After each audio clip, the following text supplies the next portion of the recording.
Hello बच्चा party, welcome to आपकी chemistry कक्षा and we are discussing chapter thermodynamics. Last two lecture जो thermodynamics के थे they were about the introduction कि थर्मोडायनेमिक्स में हम कौन सी टर्म्स यूज करते हैं और उनका मीनिंग क्या है, बाउंड्री क्या होती है, सिस्टम क्या है, सराउंडिंग क्या है। और स्पेशली जो हमने इंट्रोडक्शन के सेकंड पार्ट में पढ़ा था वो था एनर्जी दो फॉर्म में ट्रांसफर होती है, heat and work. Okay, heat में कब ट्रांसफर होती है? जब सिस्टम और सराउंडिंग के बीच में टेम्परेचर डिफरेंस हो। ओके, और वर्क के फॉर्म में एनर्जी कब ट्रांसफॉर्म होती है? जब सिस्टम और सराउंडिंग के बीच में टेम्परेचर डिफरेंस नहीं हो, लेकिन उसके ऊपर हम कोई काम कर रहे हो। जैसे मैंने एग्जांपल दिया था आपको हीटर कॉइल वाला, तो कॉइल क्या कर रही थी? एनर्जी ट्रांसफर कर रही थी। तो उस केस में वहां पर क्या हो रहा था? वर्क हो रहा था। ओके, तो ये एक सिंपल सा डिफरेंस था कि हीट के फॉर्म में एनर्जी कैसे ट्रांसफर होती है और वर्क के फॉर्म में। अब यहां पर एक बहुत इंपॉर्टेंट बात हमको याद रखनी है कि heat is direct form of energy to for the transference. मतलब हीट एक ऐसा फॉर्मेट है कि दो चीजें हैं, दो एंटिटीज हैं, दोनों के टेम्परेचर में डिफरेंस है। अगर हम उनको कांटेक्ट में लाएंगे तो हीट हाई टेम्परेचर से लो टेम्परेचर की तरफ फ्लो होगी। तो हम सीधा सीधा बोल सकते हैं कि एनर्जी हाई टेम्परेचर या हॉट बॉडी से कोल्ड बॉडी की तरफ ट्रांसफर होगी। बिल्कुल सीधा फॉर्म है। ओके, वर्क को हमें थोड़ा समझना पड़ेगा। ओके, अब आज का जो लेक्चर है वो बेसिकली हम जो डिस्कस करेंगे इसमें हीट और वर्क के बारे में डिस्कस करेंगे। और इसमें हम देखेंगे स्पेशली एक बहुत इंपॉर्टेंट चीज कि आईयूपीएसी कन्वेंशन क्या होता है हीट का और वर्क का। ओके, तो देखते हैं। सो अगर हम देखें IUPAC convention about heat and work, तो इसके लिए मैं सबसे पहले आपको एक चीज बताती हूं। जैसे ये एक सिस्टम है, सिस्टम मतलब इसके अंदर हमने कोई गैस फिल की हुई है। ओके, इसके अंदर हमने क्या किया है? गैस फिल की हुई है। अब बहुत ध्यान से देखना, और इस गैस की एनर्जी, एनर्जी को अभी मैं ई से रिप्रेजेंट कर रही हूं, इसकी एनर्जी क्या है? E1 है। राइट, अब हम क्या करते हैं, इस गैस के को कुछ हीट ट्रांसफर कर देते हैं। चलो मैं यहीं से लाइन बना देती हूं। इसको हम क्या कर देते हैं? क्यू अमाउंट ऑफ हीट क्या कर देते हैं? ट्रांसफर कर देते हैं। क्लियर? जब हम इसको Q amount of heat transfer कर देंगे, मतलब आफ्टर ट्रांसफरेंस, तो जो न्यू एनर्जी होगी गैस की, new energy after Q, new E of gas, that is equals to E2, right?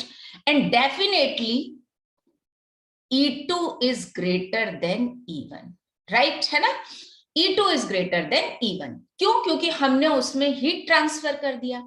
अब यहां पर अगर हम देखें तो जब हमने Q amount of heat transfer किया तो सिस्टम की एनर्जी इंक्रीज हो गई।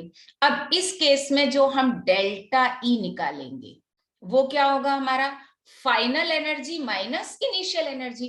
फाइनल एनर्जी कितना है? E2, तो that is E2 minus E1, और डेफिनेटली इट इज पॉजिटिव। यहां हमने क्या किया? Q supplied to the system, right? Similarly अब इसी में मैं एक एग्जांपल लेती हूँ, आप लोग समझ जाएंगे। सपोज दैट मैंने सेकंड, इसी में अलग से फिगर नहीं बना रही हूँ। सपोज दैट इसमें मैंने अब क्यों नहीं सप्लाई किया, यहां पर मैं इरेज करके लिख देती हूँ। अब मैंने क्या किया? वर्क कर दिया। ठीक है, वर्क कैसे किया कि इसका पिस्टन जो था वो मैंने थोड़ा सा प्रेस कर दिया, है ना? जो भी पिस्टन था वो थोड़ा सा प्रेस कर दिया, मतलब यहां पर कर दिया work done on the gas और सिस्टम। ठीक है, मींस पिस्टन को हमने प्रेस कर दिया। अब जब हमने पिस्टन को प्रेस कर दिया तो डेफिनेटली वॉल्यूम क्या हो गया? डिक्रीज हो गया। और जब हम पिस्टन को प्रेस कर देंगे वॉल्यूम कम हो जाएगा, तो नंबर ऑफ मोल्स तो गैस के कांस्टेंट है, राइट? तो यहाँ पर देखो मैं एक डॉटेड लाइन से बना देती हूँ, पहले जैसे डार्क ब्लू लाइन पर था, अब पिस्टन यहां आ गया, ठीक है। अब क्या होगा कि गैस के पार्टिकल्स जो कंटिन्यूअसली मूव कर रहे हैं एक दूसरे से, उनका मूवमेंट क्या हो जाएगा, बढ़ जाएगा, राइट। तो उनकी एनर्जी क्या हो जाएगी, इंक्रीज हो जाएगी, राइट। क्योंकि जब हम वॉल्यूम कम करेंगे, पिस्टन प्रेस करेंगे, तो मॉलिक्यूल्स पास पास आएंगे, पास पास आएंगे तो डेफिनेटली इंटरेक्टिव फोर्सेस बढ़ेंगे और उनका क्या हो जाएगा, एनर्जी इंक्रीज हो जाएगा। इस केस में भी अगर हम देखें कि after work done new energy of gas क्या हो गया, E2 हो गया, and again E2 is greater than E1 और डेल्टा E कैसा हो जाएगा, पॉजिटिव हो जाएगा। Okay, clear. तो दो चीजें हो गई, अगर हम सिस्टम को हीट सप्लाई करते हैं तो भी डेल्टा E कैसा होता है, पॉजिटिव होता है। गैस के ऊपर या सिस्टम के ऊपर हम वर्क करते हैं तो भी डेल्टा E कैसा होता है, पॉजिटिव होता है। And it is the simple concept of IUPAC convention. तो देखो सिंपल सी बात है, any energy given to the system is taken to be positive. Means हम सिस्टम को किसी भी फॉर्मेट में एनर्जी सप्लाई करें, हीट के फॉर्मेट में करें, वर्क के फॉर्मेट में करें, तो उसका साइन कैसा होगा, पॉजिटिव होगा। Means change in energy that will be positive. Is that clear? Okay, अब यहीं पर हम देखते हैं heat given to the system, जो यहां पर मैंने पहले बताया था, that is positive, right. Means अगर हम सिस्टम को हीट सप्लाई करते हैं तो क्या होगा, पॉजिटिव होगा, उसका sign means DQ, change in heat कैसा होगा, पॉजिटिव होगा। एंड इसका अपोजिट देखें, heat is given out from the system, अगर हम सिस्टम से हीट निकाल लें तो उसकी एनर्जी कम हो जाएगी, राइट, है ना। देखो यहां हम क्या करें, एनर्जी निकाल लें, हीट निकाल लें तो एनर्जी डिक्रीज होगी। और जब हम यहाँ पर इसको मैं अगेन इरेज कर देती हूँ, नहीं इरेज नहीं करती हूँ, ऐसे ही करती हूँ कि यहां से सपोज दैट मैं Q amount of heat, Q is taken out, sorry light colour हो रहा है, नहीं दिख रहा होगा, Q is taken out, so energy क्या होगी, decreases, E of gas decreases, right? और जब E of gas decreases होगा then definitely क्या होगा, डेल्टा E कैसा होगा, less than 0, because E2 will be less than E1. Okay, so उस केस में heat given out by the system is negative, means DQ is less than 0. Okay, और same concept हम work के लिए apply करते हैं, work done on the system कैसा होता है, positive, okay, and work done by the system negative. अब work done on the system का क्या मतलब है, ये भी हमको समझना बहुत जरूरी है। Work done on the system मतलब हमने पिस्टन को प्रेस किया है ना, पिस्टन को कहां लेकर आए, नीचे लेकर आए। जैसे एक कोई, मैं शेयरिंग रोक रही हूं, जैसे एक कंटेनर है, सपोज दैट ये कंटेनर है, और work done on the system में हमने क्या किया, गैस को प्रेस किया। गैस को प्रेस किया मतलब वॉल्यूम डिक्रीज हुआ, it is known as compression. So work done on the system का मतलब होता है कंप्रेशन, गैस क्या होगी, कंप्रेस होगी। And work done by the system मतलब गैस क्या करेगी, पिस्टन को लिफ्ट करेगी, राइट, गैस पिस्टन को लिफ्ट करेगी। ये पिस्टन जा रहा है, सपोज दैट दोनों हाथों के बीच में गैस है, मैं ऐसे कर लेती हूँ, दोनों हाथों के बीच में गैस है, और गैस क्या कर रही है, पिस्टन को ऊपर की तरफ लिफ्ट कर रही है, मतलब वर्क कौन कर रहा है, गैस कर रही है, तो पिस्टन क्या हो रहा है, ऊपर की तरफ शिफ्ट हो रहा है ना, तो इट इज कॉल्ड एक्सपेंशन। तो ये चीज याद रखना, बहुत छोटी सी चीज है लेकिन बड़े काम की है, न्यूमेरिकल में ये लैंग्वेज बहुत काम आती है। Okay, so work done on the system, it simply means क्या हो गया, it is known as compression.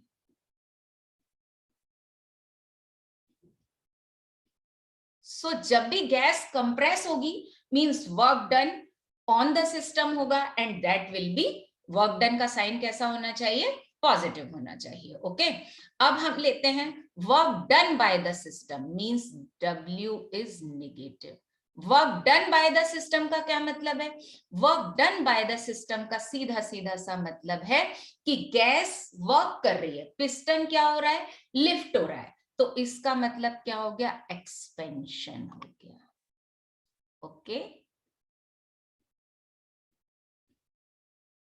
So this part is I think clear कि work done on the system means compression के केस में W का sign positive आना चाहिए और एक्सपेंशन के केस में work done by the system के केस में W कैसा आना चाहिए, नेगेटिव आना चाहिए। Okay, it is IUPAC convention. Okay, clear. अच्छा, एक चीज और मैं आपको बता दूं, heat given to the system का मतलब कंप्रेशन या एक्सपेंशन से हम रिलेट नहीं कर सकते, या heat given out by the system को भी हम एक्सपेंशन या कंप्रेशन से रिलेट नहीं करते हैं, क्योंकि ये डिपेंड करता है प्रोसेस पर कि क्या होगा। तो इसको हम देखेंगे आगे, चीजें धीरे धीरे क्लियर होती जाएंगी। ओके, अब हम आते हैं सबसे पहले कि हीट को हम कैलकुलेट कैसे करें। ओके, बिकॉज सिस्टम को हम एनर्जी प्रोवाइड कर रहे हैं हीट एंड वर्क के फॉर्म में, तो हमको ये आना चाहिए कि हीट को हम कैसे कैलकुलेट करेंगे और वर्क को कैसे कैलकुलेट करेंगे। ओके, तो सबसे पहले कैलकुलेशन ऑफ हीट। देखो, heat is a path function. Okay, ये हमको पता है, ये मैं आपको बता चुकी हूँ इंट्रोडक्टरी लेक्चर में, and it is generally calculated indirectly. भाई डायरेक्ट तो हमारे पास ऐसा कोई मेथड नहीं है, इनडायरेक्टली यूजिंग हीट कैपेसिटी। दो मेथड है, आप हीट कैपेसिटी के थ्रू भी कैलकुलेट कर सकते हो, या फिर आप कैलकुलेट कर सकते हो first law of thermodynamics. Okay, तो इसके लिए हमको हीट कैपेसिटी भी पढ़ना पड़ेगा and first law of thermodynamics भी पढ़ना पड़ेगा। तो फर्स्ट लॉ ऑफ थर्मोडायनेमिक्स तो हम पढ़ेंगे, क्योंकि थर्मोडायनेमिक्स तो हमारा चैप्टर ही है ना। पहले हम हीट कैपेसिटी पढ़ लेते हैं, क्योंकि थोड़ा बहुत हम इसके बारे में जानते हैं। Heat capacity is the path function, ये याद रखना, it is a path function. ठीक है, and different type of heat capacities are defined. Heat capacity को अलग अलग टाइप से डिफाइन किया गया। अच्छा, एक चीज और है, जितने टाइप ऑफ हीट कैपेसिटी होते हैं ना, सब पाथ फंक्शन नहीं है। जैसे मोलर हीट कैपेसिटी आएगी ना, वो कैसा है, इंटेंसिव, मतलब वो पाथ फंक्शन नहीं है, वो कैसा है, कांस्टेंट होता है। सॉरी, इंटेंसिव गलती से निकल गया था, निकलने वाला था, रोक लिया मैंने, हालांकि है इंटेंसिव, लेकिन यहां पर वो रिलेट नहीं हो रहा है उससे। ओके, अब हीट कैपेसिटी को समझाने के लिए अगेन मैं फिर से कंटेनर बनाती हूं और आपको समझाती हूं। देखो, जैसे ये एक कंटेनर है। ओके, और इस कंटेनर में हमने गैस फिल की हुई है। गैस हम कौन सी ले लेते हैं, गैस हम बड़ी सिंपल सी हीलियम गैस ले लेते हैं। ओके, तो यहां हमने हीलियम गैस ली हुई है, और हीलियम गैस का जो मास हमने लिया है that is equals to let x gram लिया है। डन है ना। अच्छा, अब यहां पर हीट कैपेसिटी का मतलब क्या है, पहले तो वो हम ये समझें। देखो, heat capacity of a substance is not fixed, ये फिक्स नहीं होती है। It is depend on the type of process, ये टाइप ऑफ प्रोसेस पर क्या होती है, डिपेंड करती है। मींस आइसोथर्मल प्रोसेस है, एडियाबैटिक है, आइसोबैरिक है, आइसोकोरिक है। मींस यही हीलियम गैस इसी सेम मास के लिए, इसी हीलियम गैस को अगर हम आइसोथर्मल प्रोसेस के अंदर डालेंगे तो हीट कैपेसिटी अलग आएगी, एडियाबैटिक में डालेंगे तो अलग आएगी, आइसोबैरिक में डालेंगे तो अलग आएगी, आइसोकोरिक में डालेंगे तो अलग आएगी। तो ये एक तो सबसे बड़ा इंपॉर्टेंट पॉइंट हमको ये याद रखना है कि heat capacity type of process पर डिपेंड करती है। Okay, clear. अब देखो, यहां हम हीट कैपेसिटी को किस तरीके से डिफाइन कर सकते हैं, तो यहां पर हमारे पास तीन टर्म है। तीन टर्म क्या, इस कंटेनर के अंदर जो टोटल हीलियम गैस भरा हुआ है, मतलब x ग्राम, जितना x ग्राम भरा हुआ है उसकी हीट कैपेसिटी कितनी है, राइट है ना। तो यहां हम हीट कैपेसिटी को तीन तरह से डिफाइन करते हैं। फर्स्ट देखें तो हीट कैपेसिटी। अच्छा, कैपेसिटी वर्ड का अगर हम बोलें बिल्कुल शुद्ध हिंदी में, कि वो कितनी हीट को अपने अंदर रिटेन करके रख सकता है ना। बोलते हैं ना, आइसक्रीम खाने की कैपेसिटी कितनी है तेरी भाई, कितनी है भाई, मेरी कैपेसिटी तो 4 कप है, मतलब वो 4 कप आइसक्रीम खा सकता है। ओके, कोई बोले या आइसक्रीम का नहीं है, गोलगप्पे, पानी पूरी का ले लेते हैं, गर्ल्स में तो बड़ा ही गोलगप्पे बड़े यम्मी यम्मी लगते हैं, हालांकि लड़के भी खाते हैं छुप छुप के, ऐसा नहीं है। तो अब गोलगप्पा कैपेसिटी अगर निकाले, हीट कैपेसिटी मतलब गोलगप्पा कैपेसिटी, उससे समझते हैं। तो गोलगप्पा कैपेसिटी अगर अपन एक पर्सन की लें, तो वो क्या होता है कि वो कितने गोलगप्पे खा सकता है, मतलब अनईजी उसे फील ना हो, वो उसकी गोलगप्पा कैपेसिटी। इसी तरह से हीट कैपेसिटी क्या होता है कि किसी सब्सटेंस को हम हीट दें, जैसे आप एज्यूम करो, मैं शेयरिंग रोक रही हूं, आप किसी पर्सन को गोलगप्पा खिला रहे हो, खिलाए जा रहे हो, खिलाए जा रहे हो, खिलाए जा रहे हो, और अपन उसकी कैपेसिटी तब तक मानेंगे कि जब तक उसको वैसी वाली डकार ना आ जाए, है ना। और जैसे ही उसको ये वाली डकार आएंगी, बोलेंगे भाई तेरी कैपेसिटी फुल हो गई, अब तू नहीं खा सकता, और वो खुद भी बोल देगा कि अब मेरी कैपेसिटी फुल हो गई, है ना। इसी तरह से किसी सब्सटेंस को हम हीट देते जाएं, देते जाएं, देते जाएं, अब बताओ हीट देने पर क्या होगा, उस सब्सटेंस का टेम्परेचर इंक्रीज होगा, राइट, यस, जनरल सी बात है। लेकिन हम उसको इतना टेम्परेचर दें कि उसका टेम्परेचर सिर्फ 1 डिग्री तक इंक्रीज हो, राइट, कितना हो, 1 डिग्री, मीन्स अगर 25 था तो 25 से सिर्फ 26 पहुंचे, इससे ज्यादा नहीं पहुंचे। तो किसी भी सब्सटेंस का टेम्परेचर 1 डिग्री इंक्रीज करने के लिए हमको जितनी हीट देनी पड़ती है, that is known as its heat capacity. मतलब गोलगप्पा कैपेसिटी, किसी पर्सन को गोलगप्पा खिलाने पर उसको एक डकार आए, वाली, बस एक आए, तो दैट पर्सन्स गोलगप्पा कैपेसिटी। इससे ज्यादा डकार आएगी तो वो उसके लिए नुकसानदायक हो जाएगा, फिर कैपेसिटी नहीं बोलेंगे, बोलेंगे ओवर ईटिंग कर रहा है, ओवरलोडेड है। तो ओवरलोडेड वाला काम तो हम करते नहीं है, है ना। तो ये याद रखना, तो heat capacity versus golgappa capacity तुम ऐसे याद रख लो, ठीक है। तो फर्स्ट डकार आने तक वो जितने गोलगप्पे खाए, दैट इज इट्स कैपेसिटी। तो किसी भी सब्सटेंस का टेम्परेचर 1 डिग्री इंक्रीज करने के लिए हमको जितना हीट उसको देनी पड़े, that is known as its heat capacity. Okay, तो देखो हीट कैपेसिटी क्या हो गई, इस पूरे x ग्राम का, क्योंकि हमने टोटल मास कितना लिया है, x ग्राम लिया है, तो हमको कितना इंक्रीज करना है हीट कैपेसिटी, मतलब हम पूरे x ग्राम का इंक्रीज करें, राइट, यस, है ना।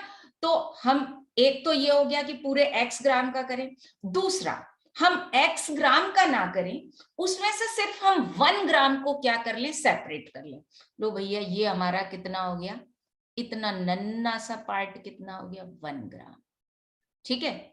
ये क्या रिप्रेजेंट कर रहा है, 1 ग्राम। ओके, दूसरे कलर से कर देती हूँ, है ना, दिख नहीं रहा, ये नन्ना सा पार्ट क्या हो गया, नन्ना सा पार्ट हो गया 1 ग्राम। सो इस 1 ग्राम हीलियम का टेम्परेचर 1 डिग्री इंक्रीज करना है, तो हीट कैपेसिटी अलग होगी, that is called specific heat capacity. Okay, और अगर हम 1 ग्राम ले सकते हैं तो कोई दुश्मनी थोड़ी है, 1 मोल भी ले सकते हैं, बिल्कुल ले सकते हैं, है ना। तो इसी में से हम सेपरेट कर लेते हैं कि ये वाला पोर्शन सपोज दैट मैं ले लेती हूँ 1 मोल, राइट। तो यहां पर suppose that 1 mole helium gas है, ओके। तो 1 मोल का टेम्परेचर 1 डिग्री से इंक्रीज करने के लिए जो हीट देनी पड़े, that is known as molar heat capacity. Okay, तो हीट कैपेसिटी 3 टर्म में डिफाइन होती है, कौन कौन सी 3 टर्म में डिफाइन होती है, टोटल हमने जितना मास लिया है उसका टेम्परेचर 1 डिग्री इंक्रीज करना, 1 ग्राम का टेम्परेचर 1 डिग्री इंक्रीज करना, एंड 1 मोल का टेम्परेचर 1 डिग्री इंक्रीज करना। Okay, clear. अब देख लेते हैं इसको, देखो सबसे पहले आते हैं टोटल हीट कैपेसिटी। तो वर्ड में ही टोटल है, मतलब heat required to raise the temperature of a system और सब्सटेंस, दोनों वर्ड आ सकते हैं, नॉट ओनली सिस्टम, यहां पर हम सब्सटेंस भी लिख सकते हैं, मैं लिख देती हूँ, है ना, substance by 1 degree under the given process. भाई प्रोसेस तो डिफाइन करना पड़ेगा, है ना, क्यों, क्योंकि हीट कैपेसिटी प्रोसेस पर डिपेंड करती है। तो जिस भी गिवन प्रोसेस के अंदर वो सब्सटेंस है या वो सिस्टम है, तो उसमें पूरा जितना उसका मास है उसका टेम्परेचर 1 डिग्री इंक्रीज करने के लिए जो हमको हीट देनी पड़े, that is known as total heat capacity. Okay, it is denoted by C, right. इसको हम क्या बोलते हैं, किससे डिनोट करते हैं, सी से डिनोट करते हैं। ओके, तो बेसिकली अगर हम ये बोले तो सी को हम कैसे डिफाइन करेंगे, सॉरी मैं क्यू के टर्म में डिफाइन कर देती हूँ तो ज्यादा आसान रहेगा। तो देखो सिंपल सी बात है, हमने हीट दिया डी क्यू, और क्यू से भी रिप्रेजेंट करते हैं, ठीक है। और हमने क्या किया, उसका टेम्परेचर हमें कितना बढ़ाना है, 1 डिग्री बढ़ाना है, तो that is equals to C delta T. अब समझ लेते हैं इसको। देखो, अगर हम टोटल हीट कैपेसिटी सी को डिफाइन करें तो हमने जितनी हीट सप्लाई की अपॉन dt या डेल्टा टी। अब यहां पर डेल्टा टी की वैल्यू क्या हो गई, 1 डिग्री, राइट। ये तो 1 डिग्री है ना। तो अगर हम इसको 1 रखेंगे तो C is equal to D Q आ जाएगा। तो heat supply to the system और substance to increase its temperature by 1 degree. Okay, तो हम इसको सिंप्लीफाई करके ऐसे भी लिख सकते हैं, C is equal to D Q upon delta T. कैसा भी लिख लेते हैं, केमिस्ट्री में generally Q by delta T भी लिखा मिल जाता है, मतलब डी क्यू की जगह आप उसको Q से भी रिप्रेजेंट कर सकते हो। तो डोंट गेट कंफ्यूज कि डी क्यू क्या है और Q क्या है, केमिस्ट्री में Q भी मिल जाएगा। डन। अब बात आती है इसकी यूनिट की, है ना। तो यूनिट भी हम निकाल ही लेते हैं। हीट की यूनिट क्या होती है, हीट की हम अगर देखें यूनिट तो बेसिकली जूल, ठीक है, ऐसा ही सिस्टम। और टेम्परेचर की क्या होती है, पर डिग्री सेल्सियस। ओके, या फिर हम जूल पर केल्विन भी बोल सकते हैं, है ना। कैलोरी भी ले सकते हैं, ठीक है, कैलोरी पर डिग्री सेल्सियस और कैलोरी पर केल्विन भी ले सकते हैं। Done. It is total heat capacity, जो कि टोटल मास की का टेम्परेचर 1 डिग्री से इंक्रीज करे। अब आते हैं मोलर हीट कैपेसिटी। जैसे मैंने एग्जांपल में बताया था, एग्जांपल में मैंने मास वाला पार्ट पहले बता दिया था, तो अब यहाँ पर मोल लिख लेते हैं। मोलर हीट कैपेसिटी, इसको हम रिप्रेजेंट करते हैं सी के सबस्क्रिप्ट में एम लगा देते हैं, एम रिप्रेजेंट मोलर। अच्छा, कभी कभी ना यहाँ पर स्मॉल एम भी लिखा मिल जाता है, तो उससे भी कंफ्यूज होने की जरूरत नहीं है, ठीक। अब जो मैंने आपको एग्जांपल बताया था उसी डेफिनेशन से चलते हैं। 1 मोल सब्सटेंस का टेम्परेचर 1 डिग्री इंक्रीज करने के लिए जो हीट लगे, है ना, so heat required to raise the temperature 1 mole of a substance और gas by 1 degree Celsius. Okay, तो बेसिकली अब हमको क्या करना है, पूरे का नहीं इंक्रीज करना है, क्या करना है, 1 मोल का करना है। डन। आया या नहीं आया समझ में। देखो, अब एक बहुत इंपॉर्टेंट चीज बताऊं, ध्यान रखना, इस पर अपन आगे बाद में बढ़ेंगे। इसी एग्जाम्पल से चलती हूं। मैंने क्या किया कि एक दूसरा कंटेनर लिया। अब मैं क्या करती हूं, बनाते हैं अपन रेड कलर का कंटेनर। ओके, और इस रेड कलर के कंटेनर में हीलियम गैस ही ले रही हूं मैं। अब इसको ब्लू कलर से लिख लेते हैं, हीलियम गैस ले रही हूं, लेकिन इसका मास x ग्राम नहीं लेते, इसका मास हम ले लेते हैं y ग्राम।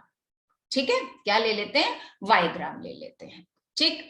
अब देखो, बड़ा सिंपल सा एग्जांपल है, बड़ा सिंपल सा एग्जांपल है कि अगर हम गैस के बर्नर पर एक छोटा पैन रख रहे हैं, स्टील का, है ना, छोटा पैन रख रहे हैं, तो उसका टेम्परेचर क्या होगा, जल्दी इंक्रीज हो जाएगा, मतलब वो जल्दी गर्म हो जाएगा, उसकी हीट कैपेसिटी कम है।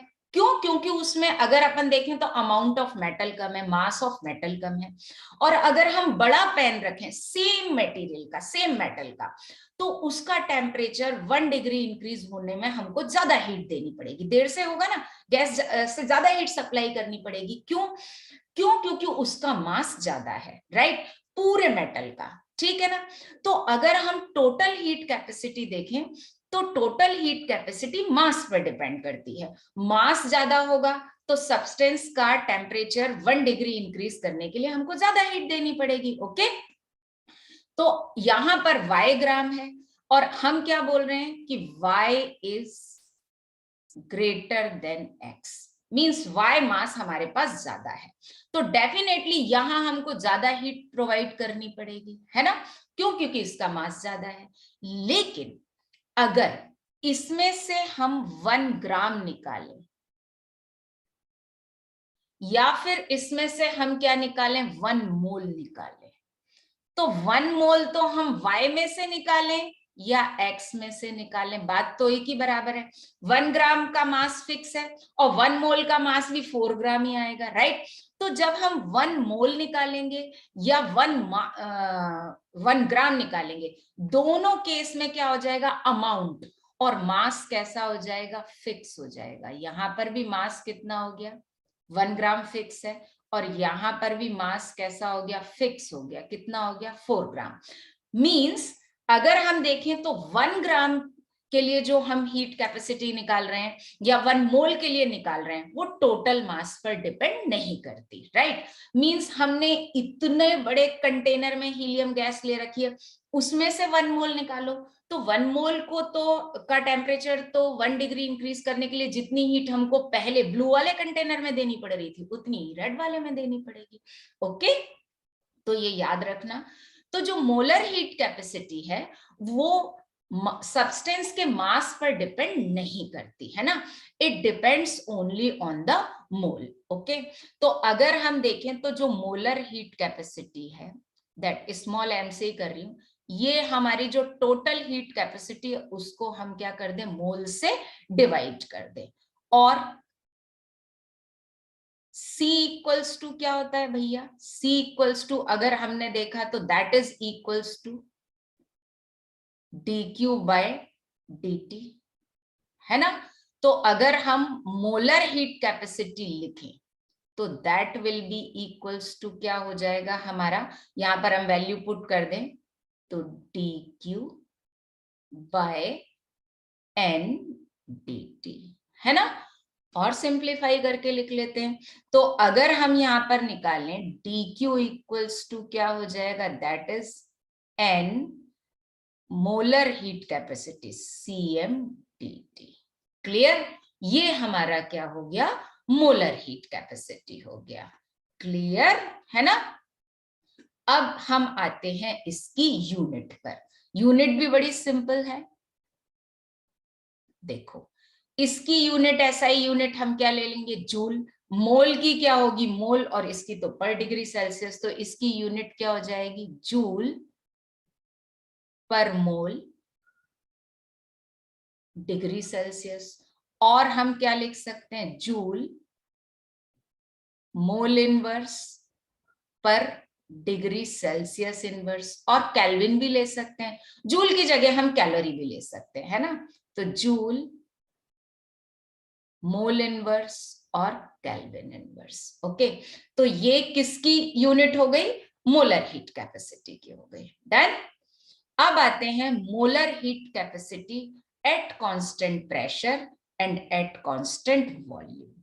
ये स्पेशली हम डिफाइन करते हैं गैसेस के लिए, है ना। तो दीज आर फॉर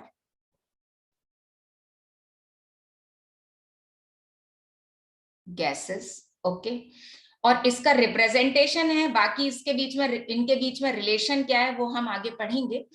तो सबसे पहले हम लेते हैं Cm एट कांस्टेंट प्रेशर, इसको हम रिप्रेजेंट करते हैं, वैसे तो इसको ऐसे लिखा जाता है बट इसको इन शॉर्ट Cp लिख देते हैं।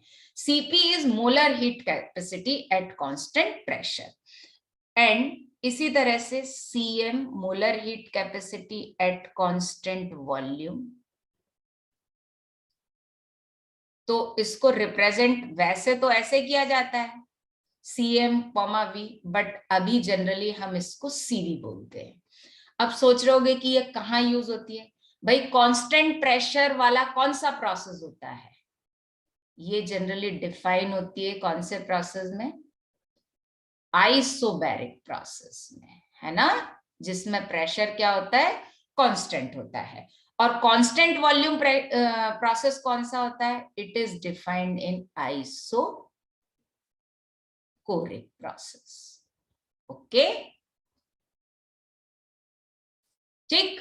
तो ये जो हीट कैपेसिटी है, molar heat capacity, constant pressure पर एंड कांस्टेंट वॉल्यूम पर हम आइडियल गैस के लिए डिफाइन करते हैं। और इनके बीच में रिलेशन क्या है ये हम पढ़ेंगे आगे, वन बाय वन, धीरे धीरे सारी चीजें क्लियर होंगी। Okay, so that part is clear. तो हमने मोलर हीट कैपेसिटी पढ़ लिया, मींस हमने टोटल मास में से 1 मोल निकाल लिया। अब हम आते हैं next part, that is specific heat capacity. Specific heat capacity क्या होता है? देखो मैं पिछले पेज पे ले चलती हूँ। ये जो हमने क्या किया था, x ग्राम में से 1 ग्राम बाहर निकाला था, या फिर हमने y में से जो 1 ग्राम बाहर निकाला था, इस 1 ग्राम का टेम्परेचर 1 डिग्री इंक्रीज करने के लिए हमको जितनी हीट देनी पड़ती है, that is known as specific heat capacity. Okay, so इसको CS और S दोनों में से किसी से भी डिनोट करते हैं। Heat required to raise the temperature of unit mass और generally 1 gram of a substance by 1 degree Celsius.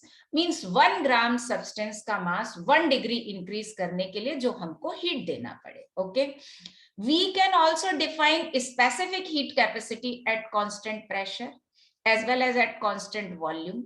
हाँ, उसको हम SP और SV कहेंगे, जैसे मैंने आपको यहाँ पर CV एंड CP बताया था ना, आइसोबैरिक एंड आइसोकोरिक प्रोसेस के लिए।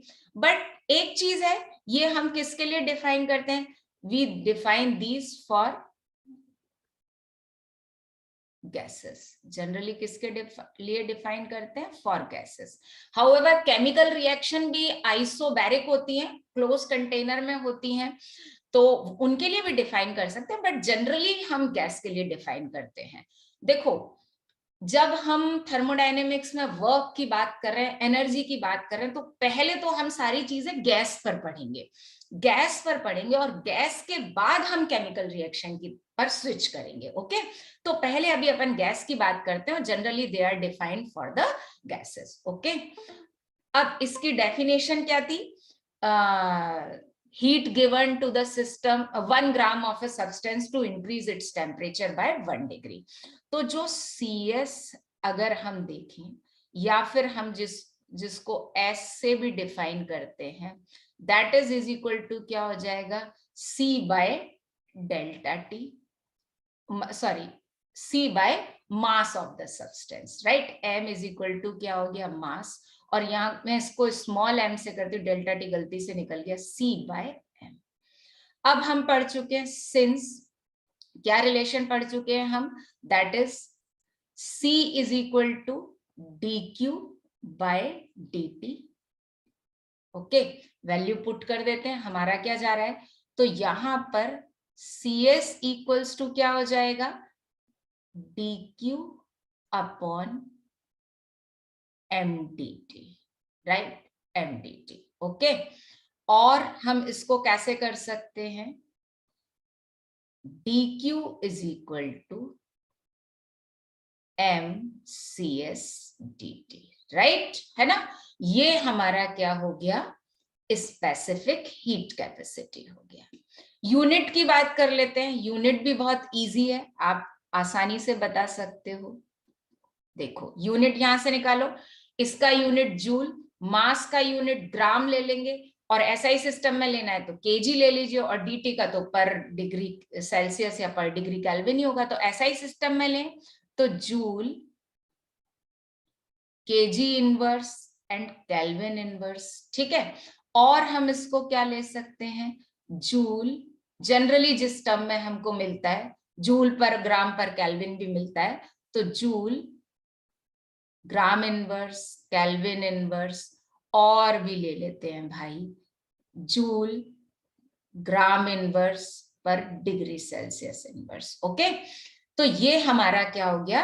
स्पेसिफिक हीट कैपेसिटी हो गया। डन।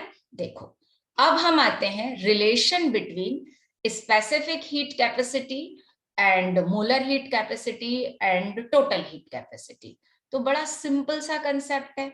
अगर हम देखें तो जो हमारा मोलर हीट कैपेसिटी था, Cm, that is equals to क्या था, total heat capacity by n mole था। तो यहाँ इन दोनों में क्या रिलेशन निकला, means total heat capacity C is equal to n into molar heat capacity, right. और इसी तरह से स्पेसिफिक हीट से रिलेशन निकाल लीजिए। तो यहाँ Cs इक्वल्स टू क्या था, Cs equals to C by m था। m here is mass not molarity, तो दैट इज क्या हो जाएगा, total heat capacity is equal to m into Cs। Okay, done. तो ये रिलेशन है हमारा किसके बीच में, total heat capacity, specific heat capacity and molar heat capacity, है ना। अब देखो एक और चीज यहां पर मैं आपको बताऊं, ये एक्सटेंसिव और इंटेंसिव प्रॉपर्टी की बात यहां पर जो मतलब मेरे मुंह से निकल गया था, मुझे अब बताना था। हीट कैपेसिटी कैसा है, एक्सटेंसिव प्रॉपर्टी है। सी कैसा है, एक्सटेंसिव प्रॉपर्टी है। ओके, और molar heat capacity and specific heat capacity are intensive property. तो ये नोट डाल के पहले यहाँ पर लिख देते हैं, ये आपको पता होना चाहिए, उसके बाद अपन आगे बात करेंगे। तो देखो नोट, सी कैसा है, एक्सटेंसिव प्रॉपर्टी, एक्सटेंसिव फंक्शन भी बोलते हैं हम इसको। वाई Cm एंड Cs ये दोनों कैसे हैं, इंटेंसिव प्रॉपर्टीज। ओके, रीजन है आपको अगर याद हो तो बताया था, ratio of two extensive properties always intensive, है ना। तो देखो अगर हम देखें तो यहां पर रिलेशन हमारा क्या आया था, देखो ये एक्सटेंसिव है, चेक करो, सी एक्सटेंसिव है, मोल एक्सटेंसिव है, तो इन दोनों का रेशियो क्या होगा, इंटेंसिव। सी एक्सटेंसिव है, मास भी एक्सटेंसिव है, तो इनका रेशियो कैसा होगा, इंटेंसिव होगा। ओके, अब एक बात जो मैं स्टार्टिंग से बोलते चले आ रही थी कि हीट कैपेसिटी किस पर डिपेंड करती है, पाथ पर डिपेंड करती है। Okay, for isothermal process C equals to infinity. C कैसा होता है, इंफिनिटी होता है। मींस आइसोथर्मल प्रोसेस में टेम्परेचर कैसा रहता है, कांस्टेंट। मतलब आइसोथर्मल प्रोसेस की अगर हम बात करें, आप सबको पता है delta T dt equals to 0। Okay, तो अब हमारा जो C का फॉर्मूला क्या होता है, C is equal to dq by dt। अब आप डिनोमिनेटर में 0 रख दीजिए, तो डेफिनेट सी बात है C क्या हो जाएगा, इंफिनिटी हो जाएगा। आइसोबैरिक प्रोसेस में C total heat capacity is defined as Cp, ठीक है, एट कांस्टेंट प्रेशर पे। आइसोकोरिक में एस Cv, इसको अपन आगे देखेंगे। एंड एडियाबैटिक प्रोसेस जो रहता है, एडियाबैटिक में dq ही 0 हो जाता है, dq इक्वल्स टू 0। तो इस फॉर्मूले में अगर आप dq 0 रख देंगे तो हीट कैपेसिटी क्या आ जाएगी, 0 आ जाएगी। ओके, इसलिए हम ये बोलते हैं कि फॉर अ पर्टिकुलर गैस, अगर हम एक ही गैस की बात कर रहे हैं और उसको हम अलग अलग प्रोसेस के थ्रू अगर ऑब्जर्व कर रहे हैं, तो हर प्रोसेस में उसकी हीट कैपेसिटी क्या होगी, डिफरेंट होगी, depends on the process. Okay, अब ये कुछ छोटे छोटे से पॉइंट हैं। Heat capacity is path function, definitely. Cp and Cp are not path function, ये कांस्टेंट होते हैं, ठीक है, these are constant. And heat capacity can have value, ये होना चाहिए value minus infinity to plus infinity. भैया इंफिनिटी है तो सिंपल सी बात है, 0 टू इंफिनिटी भी बोल सकते हैं हम उसे, और minus infinity to plus infinity भी बोल सकते हैं। ओके, क्योंकि हम given out by the system, heat given out by the system और heat given to the system की बात कर रहे हैं, तो माइनस इंफिनिटी भी बोल सकते हैं, साइन निगेटिव भी हो सकता है ना। तो हम कितनी भी हीट दे दें उसका क्या हो जाएगा, या कितनी भी हीट उसमें से निकाल लें आइसोथर्मल प्रोसेस में, तो क्या होगा, टेम्परेचर चेंज नहीं होगा, dt हमेशा कैसा रहेगा, 0 ही रहेगा। ओके, बट जनरली ऐसा भी बोला जाता है कि heat capacity have value 0 to infinity. वो तो दिख ही रहा है, एडियाबैटिक प्रोसेस में कैसा होगा, 0 होगा, और आइसोथर्मल में कैसा होगा, इंफिनिटी होगा। ओके, तो ये पूरी इंफॉर्मेशन थी अबाउट हीट कैपेसिटी, है ना।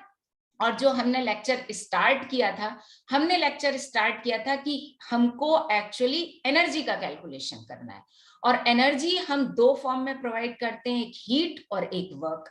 तो हम हीट को कैसे कैलकुलेट करेंगे, तो हीट को कैलकुलेट करने के लिए हमारे पास दो तरीके हैं। एक हीट कैपेसिटी से हम Q को कैलकुलेट कर सकते हैं, और फर्स्ट लॉ से कर सकते हैं। तो हीट कैपेसिटी से कैसे कैलकुलेट कर सकते हैं हम Q को, ये हमने आज सीख लिया। Okay, clear. अब हमारा नेक्स्ट पार्ट आता है work done by the system. Okay, work done मतलब ऑन द सिस्टम। तो देखो ये हम पढ़ चुके हैं, तो इसको हम जल्दी जल्दी कर लेंगे। लास्ट लेक्चर में, इंट्रोडक्टरी लेक्चर में बता दिया था कि जब किसी सिस्टम में इस तरीके से एनर्जी ट्रांसफर हो कि उसमें टेम्परेचर डिफरेंस डायरेक्टली इन्वॉल्व ना हो, difference of temperature is not directly involved, है ना, तो इसका मतलब वहां पर एनर्जी वर्क के फॉर्म में जा रही है। ठीक है, अब ये जो डेफिनेशन है वर्क की, जो हमें समझना चाहिए, that is work is equal to, हम जनरली क्या बोलते हैं, फोर्स इनटू डिस्प्लेसमेंट। ठीक है, force can be arise electrical, magnetic, gravitational, और किसी भी सोर्स से कर आ सकता है। फोर्स के अलग अलग सोर्स हैं, है ना। और ये क्या है, स्पेशली ये हमको याद रखना है, work is path function. Work कैसा है, पाथ फंक्शन है। ओके, अब work is expressed as the product of two factor. Work को हम दो फैक्टर का प्रोडक्ट बोलते हैं, बहुत ध्यान से समझना, एक इंटेंसिटी फैक्टर और दूसरा कैपेसिटी फैक्टर। ठीक है, इंटेंसिटी फैक्टर क्या होता है, intensity factor is the measure of force, कि हम कितना फोर्स लगा रहे हैं। ठीक है, तो intensity factor is the measure of force responsible for the work, and capacity factor is measure of extent to which work is done। मतलब हमने फोर्स तो लगाया, लेकिन कितना वर्क हुआ। जैसे एक एग्जांपल है बड़ा सिंपल सा, कि एक स्टोन है, ठीक है, और एक ही साइज के दो स्टोन रखे हैं, और उस पर आप दो फ्रेंड्स फोर्स लगा रहे हो। ठीक है, तो देखो एक सिंपल सी बात है, आप भी फोर्स लगा रहे हो और आपका फ्रेंड भी फोर्स लगा रहा है, तो ये हमारा क्या हो गया, इंटेंसिटी फैक्टर हो जाएगा। ओके, अब हमारे फोर्स से कितना वो डिस्प्लेस हुआ, तो ये हमारा सेकंड फैक्टर हो जाएगा। ओके, तो यहाँ पर दो फैक्टर होते हैं। अब इन्हीं फैक्टर के बेस पर हम वर्क को 4 अलग अलग टाइप में डिफाइन करते हैं। एक mechanical work, force into displacement जिसको हम बोलते हैं। ठीक है, इसको हम एक्सपेंशन वर्क या प्रेशर वॉल्यूम वर्क, एक्चुअली हम इसी कैटेगरी में लेकर आते हैं मैकेनिकल में। Second, electrical work.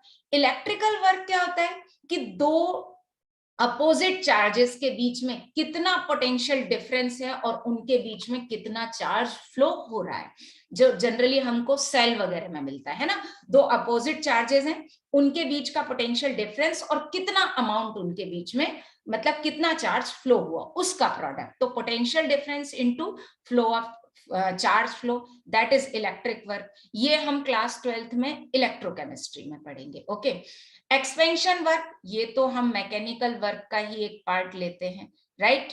Expansion work की अगर हम बात करें, तो that is pressure into change in volume. Okay, that is known as pressure into change in volume. एक मिनट भाई, तो हम इन दोनों को रिलेट करके ही पढ़ेंगे। Next is gravitational work. Gravitational work क्या होता है, ग्रेविटेशनल वर्क होता है कि जब हम ग्रेविटेशनल फोर्स के अगेंस्ट वर्क करें, मींस किसी चीज को हम डिस्प्लेस नहीं कर रहे। देखो क्या होता है, दो चीजें होती हैं, कि जैसे एक स्टोन है, तो स्टोन को आप पुश कर रहे हो, मतलब अर्थ के सरफेस पर आप उसे स्लाइड करवा रहे हो, तो ये डिस्प्लेसमेंट आएगा, है ना। और एक आप क्या कर रहे हो, उस स्टोन को आप लिफ्ट कर रहे हो, राइट। तो ये ग्रेविटेशनल वर्क की कैटेगरी में आएगा, है ना। तो ग्रेविटेशनल वर्क भी हम यहाँ पर डिस्कस करेंगे थोड़ा बहुत एक आध न्यूमेरिकल में। ये ग्रेविटेशनल फोर्स इनटू हाइट, मतलब mg into h। Okay, clear. तो इस तरीके से हम चारों वर्क हमको पढ़ने हैं। जो ये वाला है इसको हम कक्षा 12 में पढ़ेंगे, चैप्टर इलेक्ट्रोकेमिस्ट्री, पूरा का पूरा चैप्टर ही इसी पर बेस्ड है, तो अभी इसके बारे में जल्दी नहीं करेंगे।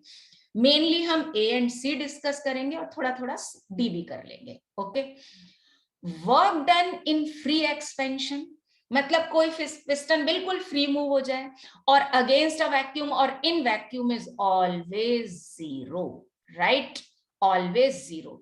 फ्री एक्सपेंशन में क्या होता है, एक्सटर्नल प्रेशर जीरो हो जाता है, वैक्यूम में भी प्रेशर क्या हो जाता है, जीरो हो जाता है। तो उस केस में, फ्री एक्सपेंशन के केस में, और work done in vacuum is always zero. Okay, अब आते हैं यूनिट ऑफ वर्क डन। देखो, heat and work both are form of energy, और इनकी एसआई यूनिट क्या होती है, जूल होती है। ठीक है, तो वर्क की भी अगर अपन यूनिट लें, एसआई यूनिट वर्क की, that is equals two joule.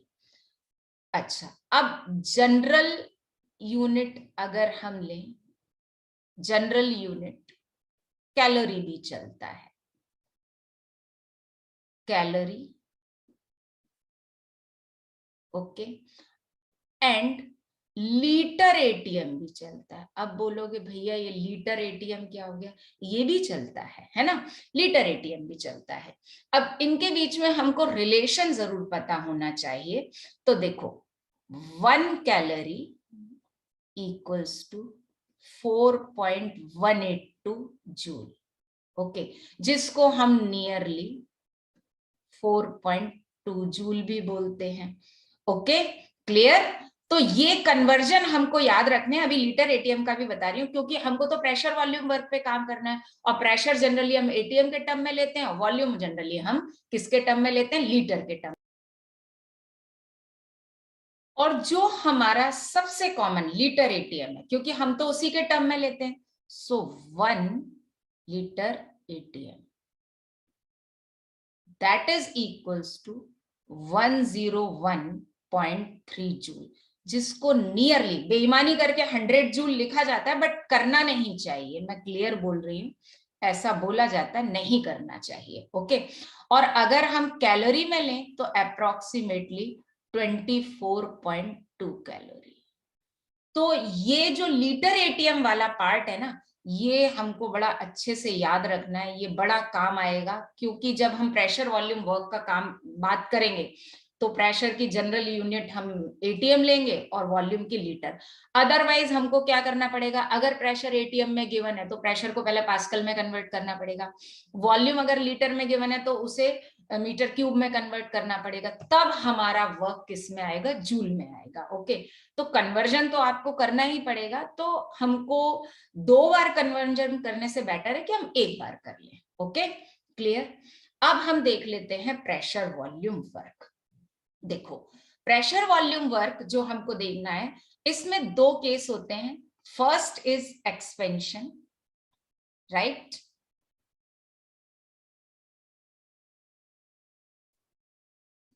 Expansion का मतलब क्या होता है कि पिस्टन क्या कर रहा है, अपलिफ्ट हो रहा है ना। तो बड़ा सिंपल सा मैं बता देती हूं। देखो, ये एक कंटेनर है और इस कंटेनर में कोई गैस फिल है। ओके, ये गैस है, ये इसका वॉल्यूम क्या है, V1 है। ओके, है ना। और इसका जो भी प्रेशर है, उस प्रेशर को हमने अभी कांस्टेंट रखा है। अब ये क्या हो रहा है, एक्सपेंशन हो रहा है, तो ये पिस्टन क्या होगा, ऊपर की तरफ लिफ्ट करेगा। ओके, सॉरी, प्रेशर कांस्टेंट है कि नहीं है वो बात की बात है, बात की बात है। आइसोबैरिक होगा तो रखेंगे, सॉरी। अब ये नया वॉल्यूम जो आ गया, उस गैस का कितना आ गया, V2 आ गया। Clear.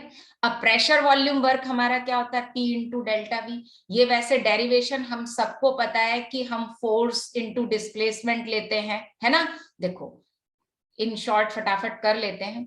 Work is equal to क्या होता है, फोर्स इंटू डिस्प्लेसमेंट, ठीक है, डिस्प्लेसमेंट। और फोर्स इज इक्वल टू हम क्या लेते हैं, प्रेशर इंटू एरिया। तो ये pressure into area into displacement. अब डिस्प्ले एरिया इंटू डिस्प्लेसमेंट वाला जो पार्ट है ना, तो देखो ध्यान से देखना, यहां पर मैं बता रही हूं, ये इस कंटेनर का हो गया, एक पिस्टन का हो गया एरिया, ओके। और यहां पर ये था इसका V1, राइट। ये वाला वॉल्यूम कितना था, V1 था, ओके। और अगर हम देखें, ज्यादा छोटा हो गया क्या, नहीं दिख रहा होगा, ये हमारा V2 माइनस V1 हो गया, डेल्टा V, ठीक है। तो अगर हम area sorry delta we, change in volume ले लें हम, है ना, तो बिल्कुल सही है। तो अब अगर हम डिस्प्लेसमेंट लें तो डिस्प्लेसमेंट कितना हो गया हमारा, तो एरिया इंटू डिस्प्लेसमेंट अगर हम ये बोले तो दैट इज हमारा क्या हो जाएगा, डेल्टा वी हो जाएगा, ओके। तो बड़ा सिंपल सा कंसेप्ट है। अब इंपॉर्टेंट बात जो मुझे आपको यहां पर बतानी है, एक्सपेंशन के केस में V2 is greater than V1, okay? So delta V is equal to क्या होगा, V2 minus V1, और that is कैसा हो जाएगा, पॉजिटिव। क्लियर है ना, क्योंकि एक्सपेंशन के केस में वॉल्यूम क्या हो रहा है, बढ़ रहा है। तो अगर हम वर्क लें तो वर्क डन इक्वल्स टू क्या होगा भाई, P तो है इनटू डेल्टा V, राइट। ये हमारा वर्क आ गया, और डेल्टा V कैसा है, पॉजिटिव। अब यहां पर अगर हम ये बोलें, IUPAC कन्वेंशन हमको याद रखना पड़ेगा। एक्सपेंशन का मतलब क्या होता है, जो मैंने आपको आज बताया था, work done by the gas, ठीक है, work done by the gas, expansion. और बाय द गैस का साइन कैसा आना चाहिए, वर्क डन का साइन कैसा आना चाहिए बच्चा पार्टी, निगेटिव। ओ हो, क्या हो गया, ये तो पॉजिटिव हो गया, है ना, पॉजिटिव हो गया ना। IUPAC कन्वेंशन हमारा क्या हो जाएगा, रॉन्ग, नहीं भाई बिल्कुल नहीं होगा। तो हम यहां पर क्या करते हैं, IUPAC कन्वेंशन में, केमिस्ट्री में, यहां पर हम निगेटिव साइन लेके चलते हैं पहले से ही। तो अब अगर हम निगेटिव साइन लेके चलें तो देखो minus P delta V means work done हमारा कैसा हो गया, लेस देन 0। हमारा IUPAC कन्वेंशन क्या हो गया, फिट हो गया। एक्सपेंशन के केस में वर्क डन कैसा होना चाहिए, निगेटिव होना चाहिए। और क्यों निगेटिव होना चाहिए ये मैं आपको बता चुकी हूँ, ओके। तो अभी यहाँ पर फिजिक्स वाले पार्ट से कंफ्यूजन हो रहा है, लेकिन अभी बिल्कुल कंफ्यूज होने की जरूरत नहीं है। नेक्स्ट लेक्चर में अपन फिजिक्स और केमिस्ट्री का डिफरेंस सीखेंगे, है ना। तो आप देखो फिजिक्स में आप पढ़ते हो work done is equal to P into delta V, मतलब कोई साइन आप निगेटिव पॉजिटिव नहीं लगाते हो। लेकिन यहां हमको केमिस्ट्री में हम करते हैं work done is equal to minus P into delta V to fulfil the IUPAC convention, okay. अब हम आते हैं, नेक्स्ट इज कंप्रेशन।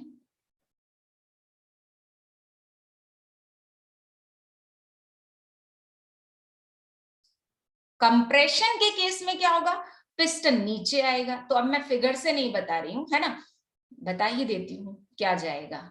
देखो सिंपल सी बात है, बड़ा रफ फिगर बना देती हूं। ये हमारा इनिशियल वॉल्यूम था, रेड वाला, ठीक है, ये हमारा इनिशियल वॉल्यूम था, V1 हो गया। अब पिस्टन नीचे आ गया, ठीक है, ये क्या हो गया, V2 हो गया, means V2 is less then V1। तो यहां पर डेल्टा V कैसा हो जाएगा, निगेटिव हो जाएगा। ये बात क्लियर हो गई। अब कंप्रेशन का मतलब क्या होता है, work done on the system, right. Work done on the system, और W पॉजिटिव आना चाहिए, बिल्कुल करेंगे, कोई दिक्कत नहीं है। तो ये तो हम डराइव कर ही चुके हैं, बड़ी सिंपल सी चीज है। वर्क डन इक्वल्स टू क्या हो जाएगा, P डेल्टा V होता ही होता है ना। यहां पर हम क्या लगाएंगे, यहां पर हम क्या लगाएंगे, ऑलरेडी माइनस साइन लगाएंगे, ठीक है। अब कंप्रेशन के केस में, सॉरी एक बार फिर से लिखूंगी, कंप्रेशन के केस में हमारा डेल वी भी कैसा है, नेगेटिव है, तो ये क्या हो जाएगा, minus del V, okay right. तो अल्टीमेटली अगर हम निकालेंगे तो यहां पर क्या हो जाएगा, work done equals to positive आ जाएगा, पी डेल्टा वी पॉजिटिव आ गया, राइट है ना। तो हमारा आईयूपीएसी कन्वेंशन भी क्या हो गया, फिट हो गया। तो एक चीज आपको याद रखनी है केमिस्ट्री में, in chemistry work done is equal to not P delta V, it is work done equals to minus P delta V, okay. तो ये बात बिल्कुल अच्छे से याद रखना है, क्या याद रखना है, work done equals to minus P delta V. ये हमको लाइन बहुत अच्छे से रट के रखना है, दिमाग में रखना है। अगर हम इसको भूले, मतलब इस निगेटिव को अगर हम भूले, तो ये निगेटिव आके हमारे आंसर पे चिपक जाएगा, बिल्कुल जिन्न है ये निगेटिव साइन, है ना। तो इसको भूलना नहीं है, अगर आप इसको भूले तो ये आंसर पे आके चिपक जाएगा और निगेटिव मार्किंग करा देगा, ओके। तो ये बेसिकली था हीट एंड वर्क, ओके। अब नेक्स्ट लेक्चर में जरा हम पीवी ग्राफ देखेंगे, work done for reversible and irreversible isothermal process के लिए, okay. Bye bye, stay safe और खूब पढ़ो।